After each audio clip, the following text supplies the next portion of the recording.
À côté des mairies, j'ai remarqué qu'il y a souvent des bâtiments au fronton desquels il est écrit « Salle des mariages ».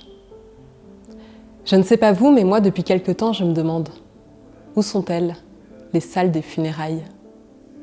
Je m'appelle Noémie Robert, je suis la fondatrice de l'Empreinte de Lettres et j'aimerais vous partager cette petite histoire. C'est l'histoire d'une femme. Son frère vient de mourir. Elle doit organiser les obsèques et elle se rend au pont funèbre. Là-bas, elle choisit un beau cercueil, elle choisit des fleurs, elle choisit une inhumation ou bien une crémation. Et puis, il lui faut penser à comment lui dire au revoir.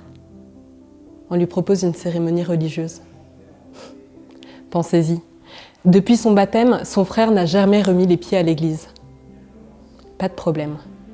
La pompe funèbre propose des cérémonies civiles. Un employé pourra faire l'hommage. Et pour cela, on lui tend un texte à trous.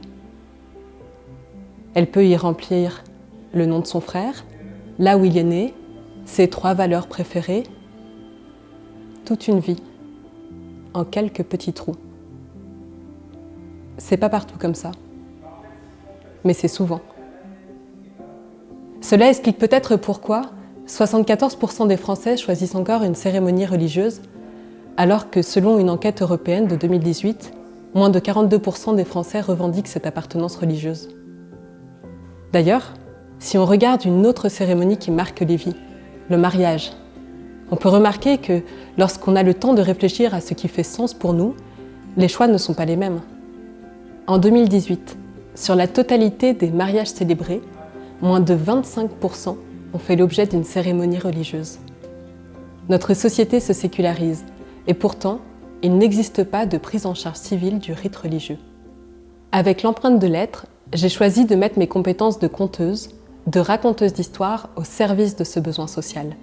Et je me suis formée en Suisse en tant que célébrante funéraire. Pour accompagner les familles endeuillées, je collecte l'histoire de leurs défunts et je la leur restitue. En reprenant leurs mots dans ma bouche, je leur donne à entendre qui étaient leurs défunts et quelles étaient leurs relations. J'ai la conviction que le conte permet de tisser des liens entre les temps et les générations, entre ceux qui ont été et ceux qui seront. Les histoires ouvrent de nouveaux horizons. Elles dialoguent avec l'indicible. Là où le deuil isole, le conte retisse du collectif. Pour accompagner les familles, j'interviens lors des cérémonies de funérailles, mais aussi lors de dispersion des cendres. J'interviens également lors de cérémonies du souvenir qui ont lieu parfois longtemps après le décès. En ces temps de crise sanitaire, cet accompagnement est primordial pour permettre à ceux qui n'ont pas pu se réunir de dire au revoir à leurs défunts.